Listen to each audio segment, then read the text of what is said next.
Bismillahirrahmanirrahim. Assalamualaikum warahmatullahi wabarakatuh.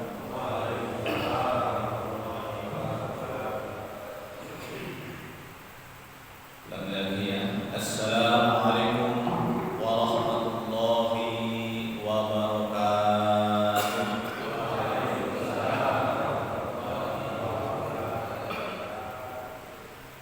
Alhamdulillah. Ahmaduhu wa nasta'inuhu wa nastaghfiruh wa na'udzu billahi min shururi anfusina wa min sayyiati a'malina may yahdihillahu wa la mudilla lahu wa may yudlil wa la hadiya lahu wa la haula wa la quwwata illa billah wa qala rabbi ishrah li sadri wa yassir li amri wahlul 'uqdatam min lisani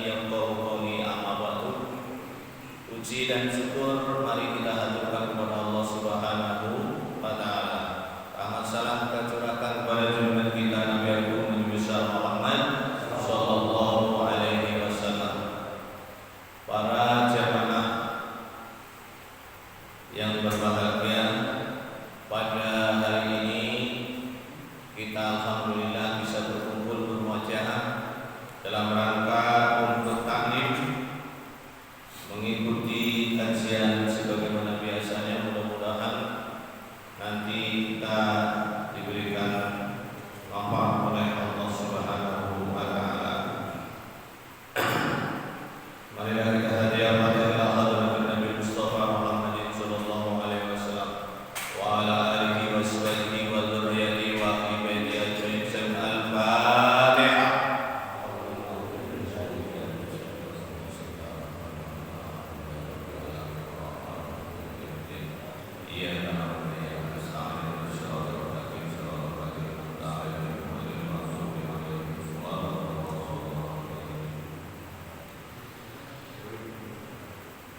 Ya Rabbi bil Mustafa balligh maqasidana waghfir lana ma madha ya wasi'al karami ya Rabbi bil Mustafa balligh maqasidana waghfir lana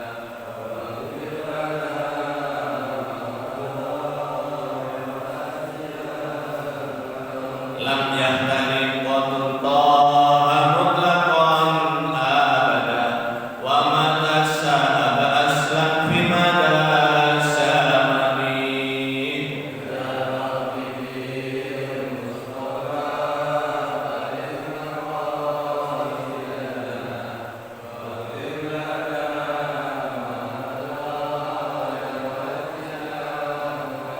min hudawa wa lam taqra wa abadan fi jismihi al-hasani ya Rabbi bil Mustafa balligh maqasidana waghfir lana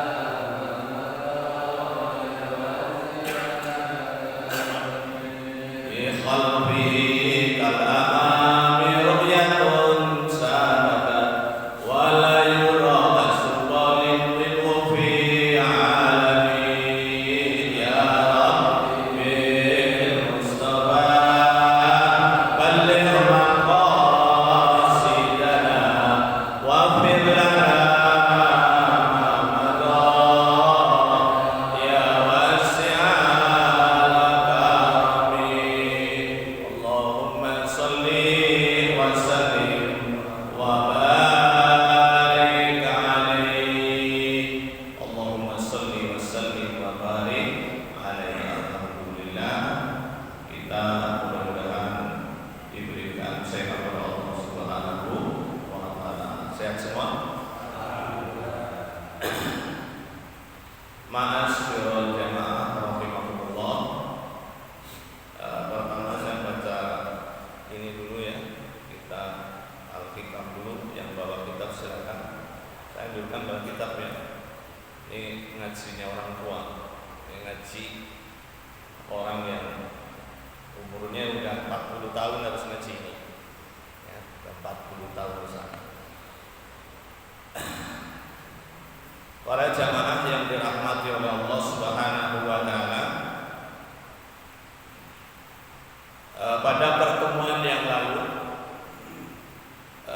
bab 1 iktiman, ya, al-iktiman, ya, min alamatil iktiman alal amal nuqsanun minal wajah inda wujudis jalal. Ini pada bab yang pertama. Masuk bab yang kedua, tajrid. Tajrid itu ada istilah di ilmu tasawuf. Tajrid. Ada orang yang mencari maisha, mencari kehidupan, ditakdirkan oleh Allah makomnya makom tajrid. Ya. Apa sih makom tajrid itu? Ada orang-orang yang memang ditakdirkan oleh Allah makom tajrid, makom tidak usaha, tapi Allah berikan rezeki. Ketika ada orang ditakdirkan oleh Allah masuk kepada makom tajrid, dia nggak kerja seperti orang-orang pada umumnya. Orang umumnya ketika pagi jam 7 dia berangkat kerja, pulang jam 4. Itu umum. Tapi orang-orang yang diberikan tajrid oleh Allah, dia tidak kerja, dia tidak berdagang, dia juga tidak pengusaha. Yang ada hanyalah ibadah. Karena dia melakukan wa ma khalaqtul jinna wal insa illa liya'budun. Bukankah aku ciptakan jin dan manusia hanya untuk ibadah? Tapi ada, ya, ada sebagian orang yang ditakdirkan seperti itu. Ya, mereka bisa ngasih nafkah anaknya 5 bisa keurus semua, bisa menyekolahkan, bahkan sampai perguruan tinggi. Kemudian bis motor dia punya, rumah dia punya, mobil dia punya.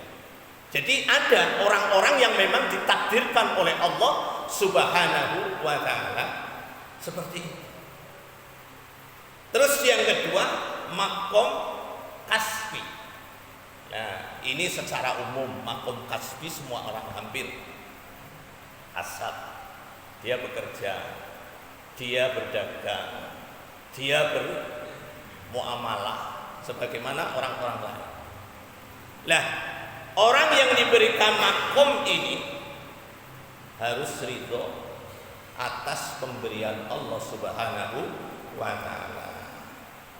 Makanya nanti disinggung ketika orang sudah diberikan makom tajrid, subuhnya dia jamaah, dia zikir sampai isyraq, dia menjalankan sholat isyraq.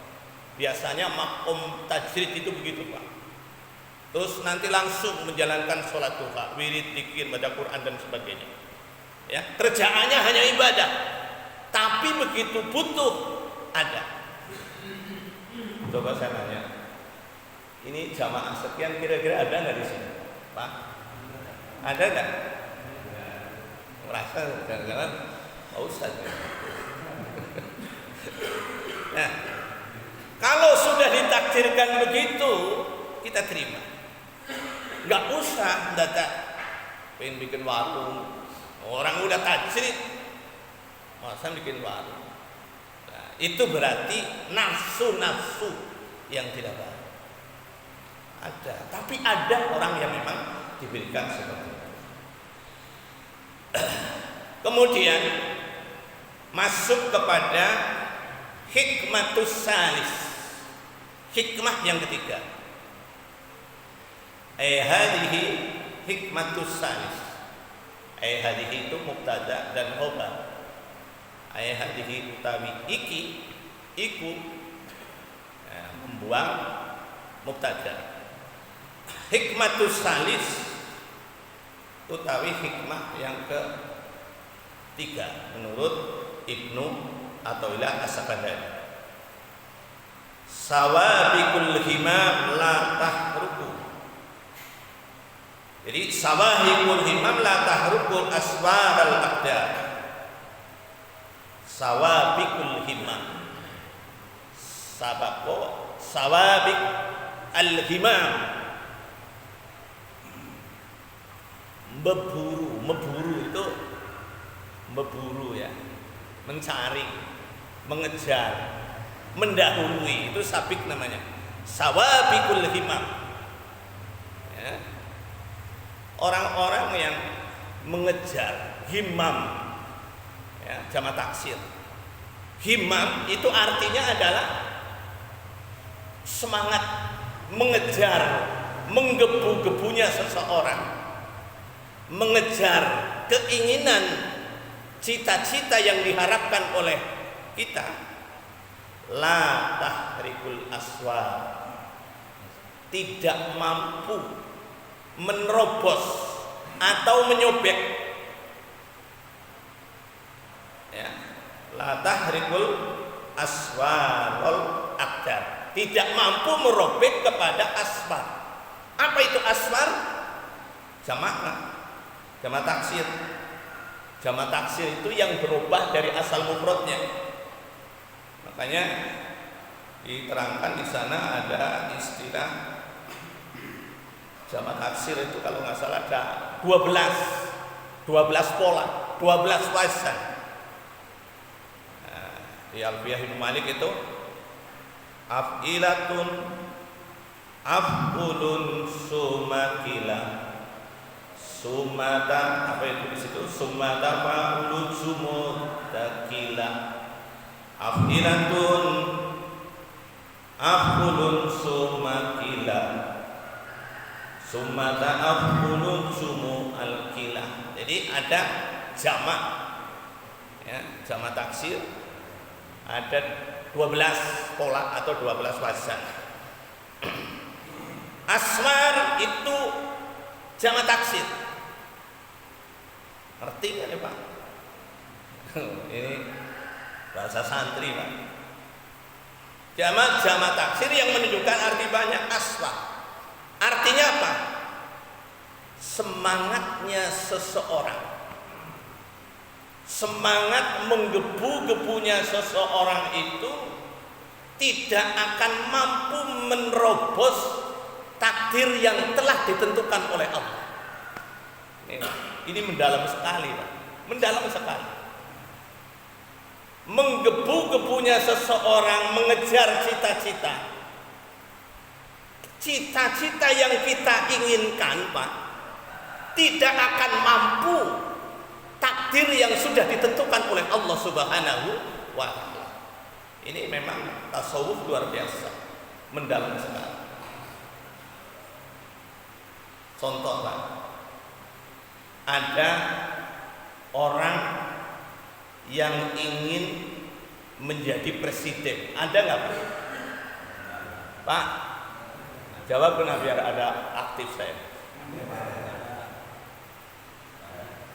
Masya Allah. Ada nggak orang yang ingin jadi presiden? Mungkin lebih dari 100 di Indonesia yang ingin jadi presiden. Apakah semuanya keinginan jadi presiden itu jadi semua? Jadi nggak? Nggak usah jauh-jauh. Ada orang ingin kerja di Holcim karena tahu kerja di Holcim masa depannya bagus. Kira-kira kalau Bapak ada lowongan dan Bapak usianya masih muda, ngelamar nggak? Ngelamar nggak? Apakah semuanya diterima? Enggak. Jadi takdir sekuat apapun kita menggebu-gebu untuk cita-cita, tidak semua orang cita-cita tercapai. Ngerti nggak maksudnya? Ngerti nggak? Sesuai kenyataan nggak ini? Sesuai kenyataan. Contoh Pak, kawan, sahabat dekat. Ya, Ustaz, kamu ngerti lah Ustaz siapa ya? Wahid ya, tahu. Dia dari kecil cita-cita kepengin jadi polisi. Ngerti Pak polisi? Ngerti Pak polisi? Ngerti? Ya, dia ingin jadi polisi. Saya tanya, kamu ingin jadi polisi dari kapan? Dari SD. Dia usaha keras, sekolah SMP, olahraga tiap hari, gigi bagus, ini bagus, pokoknya sehat, nggak masalah. Orang dalam ada, nih, nggak sembarangan. Nih ya, ini yang masih teman dekat saya. Orang dalamnya ada, menyediakan uang ada, 200 juta lebih. Ingin jadi polisi. Ingin jadi polisi. Usahanya sudah dari SD, dari SMP, dari SMA. Masuk di Bogor. Dia punya saudara, orang dalam, orang penting di dalamnya. Dia menyediakan uang, besar uangnya. Mau berapa maunya? Nih contoh, ya, contoh. Akhirnya ujung-ujungnya gagal. Paham Pak? Paham? Kurang apa? Giginya bagus, posturnya bagus, badannya bagus, sesuai dengan kriteria. Tapi ujung-ujungnya tidak tercapai. Karena ada yang mengalahkan lagi. Walau alam apa yang mengalahkan? Ya, saya nggak cerita di sini. Tapi yang jelas itu sampai semangatnya itu punya anak, diturunkan ke anaknya. Anaknya masih ada sekarang, masih bujangan, latihan, olahraga, renang, macam-macam dia. Nah, saya udah kecewa nggak jadi polisi. Kamu harus jadi, kerjakan terus, masya Allah, olahraga macam-macam les, pokoknya sampai selesai. Uang sudah disediakan, mau jual rumah yang satu di sana, Pak. Kalau kurang modal, mau jual rumah. Paham nggak Pak? Sampai segitu. Tapi begitu masa kena cek, gigi sudah bagus, kuku sudah bagus semuanya, tinggi badan kecil. Begitu masanya tes, ukuran badan terlalu besar. Gagalnya di situ.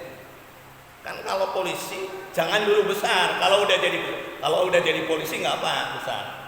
Udah banyak makan duit kan. Orang belum, jangan dulu, kurus dulu. Nah, itu terlalu berat badannya. Disuruh oleh orang tua, nak, coba kamu diet. Ya anak sekarang udah diet kan males. Nggak makan ini, nggak makan ini, nggak makan ini kan. Anak muda. Nah, akhirnya dia nggak mampu. Dia diet seminggu, 2 minggu, sebulan, 40 hari diet. Sakit Pak. Orang tuanya memaksakan, uangnya sudah ada, orang dalam ada. Sakit. Ujung-ujungnya apa? Sekarang lagi dagang. Ya, nah, mampus, angkat tangan sama orang tuanya, Pak, nggak bisa Pak saya. Tuh. Orang cita-cita orang tua diturunkan kepada anak. Ini yang dimaksud sawabikul himam la tahriku aswalal adda. Cita-citanya seseorang, keinginan, semangatnya, ini yang dimaksud dengan himmatul kuwatul himmah. Gak bisa menerobos takdir Allah Subhanahu wa ta'ala. Contoh yang kedua, nih ya. Contoh yang kedua, kalau takdirnya ada, Pak, hebat. Saya punya orang Kebumen, rumahnya di Gua Jajar pada saya. Kalau sama saya, kakak ipar saya nyebutnya sama dia paman. Namanya Haji Marsudi. Rumahnya di Tangerang. Sekarang punya rumah sakit namanya Rumah Sakit Sari Asih. Bapak kalau nggak lihat nanti lihat di Google, Rumah Sakit Sari Asih di Tangerang. Yang punya Bapak Haji Marsudi. Bapak Haji Marsudi. Saya sudah pernah ke sana pada tahun 2009 waktu saya bikin musola itu. Saya ke sana. Saya ngomongnya masih saudara supaya bisa masuk. Kalau nggak masih saudara nggak bisa masuk, Pak. Nah, alhamdulillah. Beliau nyantai, Pak. Tapi kan memang takdirnya ada. Dia orang Rowokle, rumahnya saja sekarang masih ada yang di sana. Pak Nur Wahid ya, rumahnya masih ada. Bilik rumah Bandung, kalau di daerah Purwokerto sana kan Bandung ya, Bandung. Pak Bandung lah, Joglo itu rumah Joglo. Sengaja rumah kalau dia pulang 6 bulan sekali, 1 tahun sekali dia pulang ke sana. Rumahnya masih pakai tanah. Jadi kalau masuk ke rumah ya sendalnya dipakai. Ininya masih pakai kayu. Nah, asli loh. Mengenang zaman dulunya. Beliau datang ke Jakarta, tamat SMA. Kerja di apotek. Kerja di apotek. Kerja di apotek. Saya tanya, berapa tahun? Sekian tahun. Setelah punya modal, dia bikin sendiri apotek. Tetangga rumahnya masih saudara juga, kuliah beda, ya kebedanan. Dia nikah dengan beda. Setelah sudah perjodohan, dia di Jalan Cikokol, Tangerang sono, membuatlah rumah bersalin. Awalnya suaminya dagang obat, istrinya beda, rumah bersalin. Lama-lama menjadi medika, lama-lama sekarang menjadi Rumah Sakit Sari Asih. Jumlahnya apa? Sekarang punya rumah sakit 8. Orangnya masih ada, umurnya 70 tahun sekian. Bagi warga sana, warga khusus Banten sana, ada rumah sakit yang satu, yang ke-6 itu sengaja membuat rumah sakit yang ke-6-nya khusus menyediakan orang Tangerang gratis total. Mau sakit apa aja, mau sakit apa aja. Nah, ini ada rumah sakit yang ke-6 di Ciputat, sudah ada pinggir UIN, itu ada namanya Rumah Sakit Sari Asih. Ya. Pokoknya sama saya masih dekat. Ya. Pokoknya kalau kakak ipar saya nyebutnya sana paman, apa namanya itu? Ya masih kenal lah pokoknya. Nah itu luar biasa. Dia nyantai, ngebu-ngebu juga nggak ngebu-ngebu, biasa. Ya dagang obat. Terus rumah bersalin, lama-lama rumah sakit, bikin satu lagi, sampai 6 tahun 2009 waktu saya ke sana itu masih 6, Pak. Sekarang sudah tambah lagi 2 menjadi 8. Anaknya namanya Firmansyah Nugroho yang menjadi menjadi wali kota di Tangerang. Awalnya wakil, kemudian sekarang sudah menjadi wali kota Tangerang. Nah, sekarang udah masa jabatannya udah habis. Anaknya menjadi politikus semua, sekolahnya di Amerika. Nah, apa itu? Itulah takdir. Jadi ada orang yang menjalani dengan mudah. Saya juga melihat di artikel ada awalnya dagang apa itu namanya dagang es mambo yang keliling dia pakai sepeda jalan kaki ke SD. Potong, kalau orang beli dipotong ya, es potong lah ya, yang kacang hijau. Lama-lama dia jadi tukang parkir.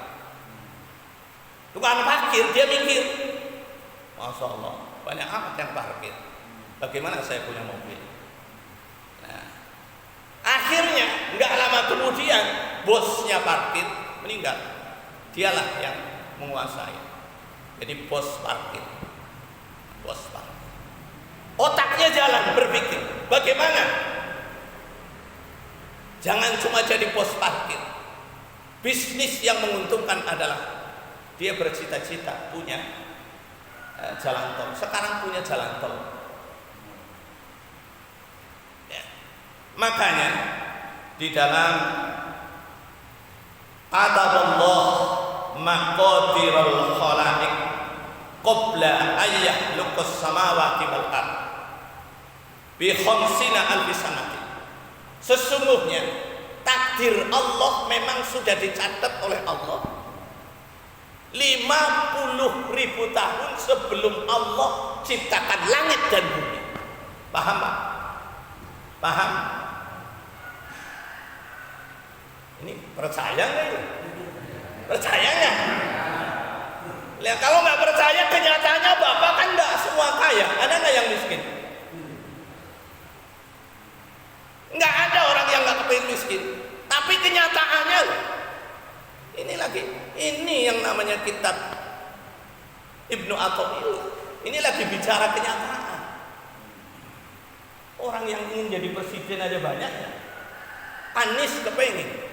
Giliran Anies pengen, sekarang siapa lagi? Prabowo juga pengen lagi. Itu kan calon seumur hidup itu. Masya Allah. Jadi semuanya banyak yang kepingin. Tapi takdir Allah. Tapi ada. Makanya di sini setelah kuwatul himah, semangatnya himah, baru ada yang namanya asbab. Apa itu asbab? Usaha itu namanya asbab. Muncul kan? Itu contoh, pengen jadi dokter. Setelah ingin jadi dokter, apakah semua karena keinginannya harus sampai ke dokter? Enggak semua. Ada yang gagal di tengah jalan. Nah, itu asbab. Semangat itu asbab. Ditambah lagi doa. Doa juga asbab. Makanya al asbab la tu'assir. Ini mendalam sekali Pak. Saya juga bingung ini. Saya udah jelimet ini bahas ini. Al asbab la tu'assir. Usaha, doa, la tu'assir. Tidak membekas. Apa kata beliau? Asbab, usaha yang keras, doa yang keras, itu hanya membantu. Tapi yang menentukan adalah Allah Subhanahu wa ta'ala. Ngerti nggak maksudnya? Ini rada susah ini. Jadi doa, kerja keras, itu adalah pembantu. Ya namanya aja pembantu. Angkat itu barang, angkat. Turunin itu barang, turun. Kamu berangkat ke sana, berangkat. Yang menentukan siapa? Bosnya apa? Pembantunya. Yang menentukan siapa? Bosnya apa pembantunya? Bosnya. Ini Allah. Makanya contoh lah. Kalau ustaz, kan enggak semua ustaz juga punya pesantren. Itu kembali kepada ini Pak. Ya hampir semua ustadz kepengen punya pesantren. Tapi kan takdir. Ini ada batas-batasan tertentu. Yang kata Ibnu Athaillah, sawabikul himam la tahruku aswaral aqdar. Semangatmu, menggebu-gebumu tidak mampu merobek apa yang sudah digariskan oleh Allah Subhanahu wa ta'ala. Paham Pak? Paham? Makanya orang sekarang ngomongnya adalah ikutin aja sejalannya, ikutin aja air, dagang biasa, dagang somai, dagang aja biasa, yang dagang bakso, dagang aja biasa. Ya, kalau memang takdirnya sudah sampai ke sana, nanti nyampe. Karena ada orang Pak yang ditakdirkan maju ketika usia muda. Ada yang maju usia muda umur 30, mulai maju sampai 40 sampai 50. Hampir rata-rata 22 tahun. Sesuai dengan kemajuan Rasulullah kan 22 tahun. Lihat Pak, MZ berapa tahun? Sekitar 20 tahun. A'agim berapa tahun? Sekitar 20 tahun. Itu hampir rata-rata. Orang kaya lihat, yang sukses kekayaannya berapa tahun? Enggak kurang dari itu. Nah, ini pengamat Pak, kitab pengamat, penelitian, dan sesuai dengan kenyataan. Ada nggak yang jaya terus dari dari lahir sampai meninggal? Ada nggak? Orang yang kaya terus, maju terus, tenar terus, ada nggak? Artis yang tenar terus sampai sekarang, ada nggak? Dari kecil sampai meninggal dunia, tenar terus, ada nggak? Nggak ada. Ada juga ketika muda belum maju. Ada juga yang Allah takdirkan ketika umur 50 sekian, 55. Saya punya teman 55. Wah, mulai maju Pak.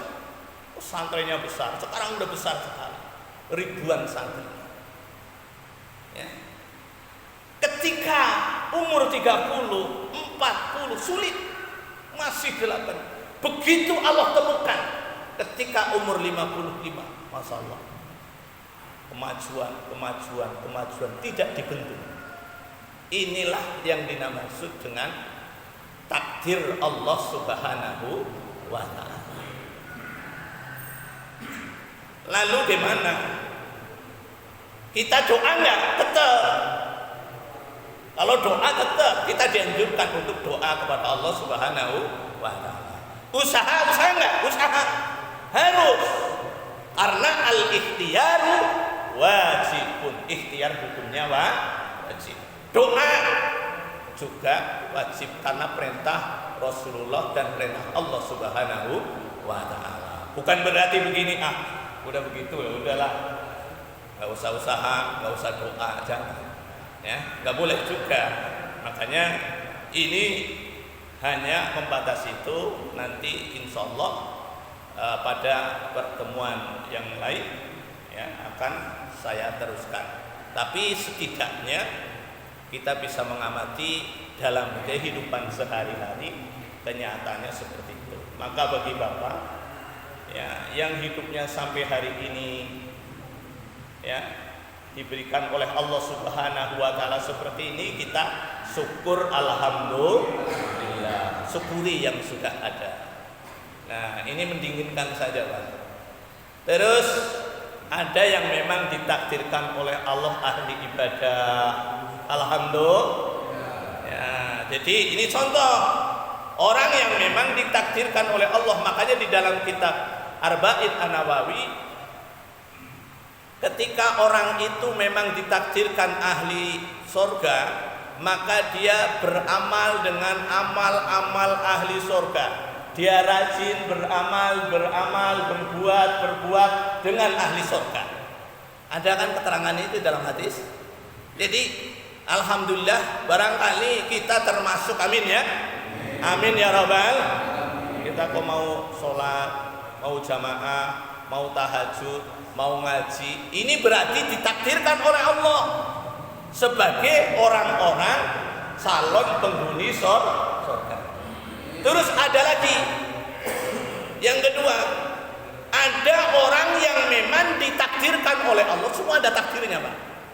Ditakdirkan orang itu akan ahli neraka.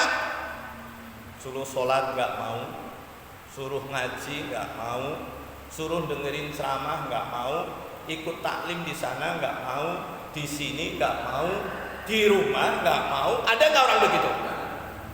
Ngaji di sini nggak mau karena ustadznya itu Ya sudah di masjid sana, di sana juga nggak mau. Ya sudah di Istiqlal, yang ustadznya hebat-hebat, di Istiqlal juga nggak mau. Ya sudah di TV juga nggak. Akhirnya ngaji di sini enggak, di masjid Jami enggak, di tafsir enggak, di mana-mana enggak. Ilmunya tidak ada. Na'udzubillah min. Tapi itu semua takdir. Makanya Allah ciptakan surga dan neraka. Besaran mana, Pak? Besaran neraka apa besaran surga? Besaran neraka. Luasan neraka daripada surga. Bapak buka Google, jumlah manusia di dunia sekarang yang Islam sekitar 1 miliar sekian. Tapi yang non muslim sedunia hari ini 6, miliar sekian. Jumlah semuanya 7 miliar. Yang 6 miliar kafir, yang 1 miliar muslim. Itu takdir. Jadi memang Allah sudah menakdirkan. Nah, cuma kalau kita sudah rajin ibadah, juga nggak boleh suudzon kepada orang yang belum bisa diberi hidayah. Itu orang dekat masjid tapi nggak pernah ke masjid, nggak usah diomong.